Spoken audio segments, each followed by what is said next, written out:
Nasabi ko na ba sa'yo na napapasaya mo ako?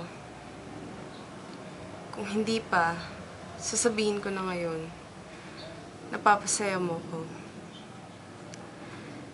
Lagi mo kasi akong ginugulat sa mga ginagawa mo eh. Di ko alam kung sobrang unpredictable mo lang ba talaga o hindi lang ako sanay na may tumatrato sa akin ng ganito. Kasi sa loob ng mahabang panahon, hindi ako nagka-boyfriend. Taaminin ko na walang tiwala ako sa mga lalaki. Dahil din doon, naging bukas ako sa posibilidad na kahit anong oras, pwede mo akong iwan. Na kahit anong oras, pwede kang magbago. Ayos lang naman sa akin yun eh. Maintindihan ko. Gusto ko lang sabihin, masaya ako ngayon. Masaya ako dahil sa'yo.